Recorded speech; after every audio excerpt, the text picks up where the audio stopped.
बात मनुस्मृति की हो रही थी। अखबार में एक आलेख पढ़ा जिसमें एक लेखक ने मनुस्मृति के पक्ष में बहुत सारी बात लिखी थी और उन्होंने राहुल गांधी को मनुस्मृति के खिलाफ बोलने से पहले मनुस्मृति पढ़ लेने का सलाह दिया था। लेखक महोदय का कहना था कि मनुस्मृति के बारे में जो मिथ्या फैलाई जाती है वो कहीं ना कहीं राजनीतिक दुर्भावनाओं से है और एक खास तरह के समुदाय को नीचा दिखाने के लिए किया जाता है। फिर गया था, बैठ के स्टडी करना शुरू किया और जो तथ्य सामने आई है वो आपके सामने प्रस्तुत करता हूँ। प्रश्न ये था कि मनुस्मृति भारतीय संविधान के खिलाफ है या इस तरह की मिथ्या फैलाई जाती है।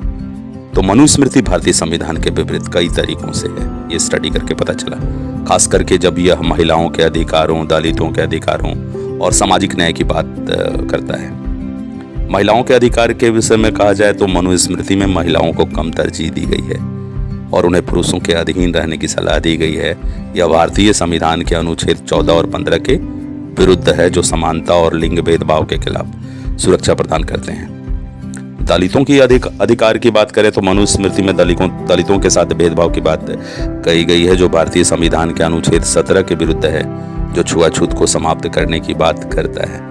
सामाजिक न्याय, मनुस्मृति में सामाजिक न्याय की कमी है, जो भारतीय संविधान के अनुच्छेद 38 के विरुद्ध है, जो सामाजिक और आर्थिक समानता की बात करता है। इन तरीकों से मनुस्मृति भारतीय संविधान के मूल्यों और सिद्धांतों के विरुद्ध है।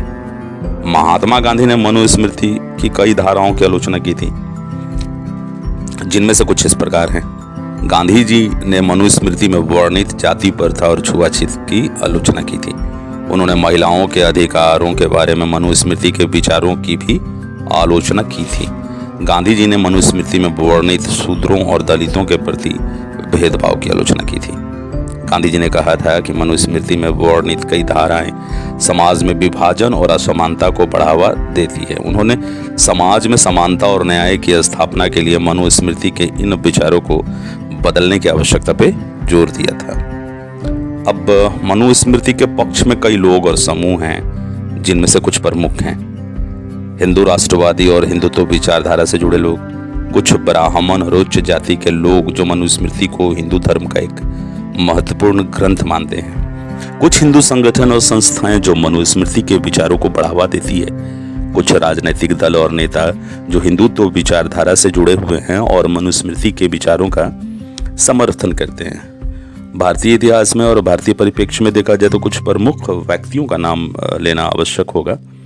पहले विनायक दामोदर सावरकर, माधव सदाशिव गोलवलकर, अशोक सिंघल और बाल ठाकरे। यह ध्यान रखना महत्वपूर्ण है कि मनुस्मृति के पक्ष में खड़े होने वाले सभी लोगों के विचार और मोटिवेशन एक जैसे नहीं हो सकते। कुछ लोग मनुस्मृति को एक ऐतिहासिक और सांस्कृतिक महत्व के ग्रंथ के रूप में देखते हैं, जबकि अन्य लोग इसके विचार को आधुनिक समाज में लागू करने की वकालत करते हैं। अब निष्कर्ष क्या निकलता है ये डिपेंड करता है कि आप किस मानसिकता से इन बातों को लेते हैं। कई लोगों का मानना है कि ठीक है, जो है सो है, मैं मनुस्मृति के पक्ष में रहूँगा। कुछ लोग कहते हैं कि नहीं, संविधान का हनन करता है मनुस्मृति। यह आप पे विचार या आपके विचारों पर निर्भर करता है कि आप किस तरह से लेते हैं इन विषयों को। चिंतन करें, एक बार सोचें और अपने विचारों को परिपक्व होने दें। समझें क्या आपको उचित लगता है।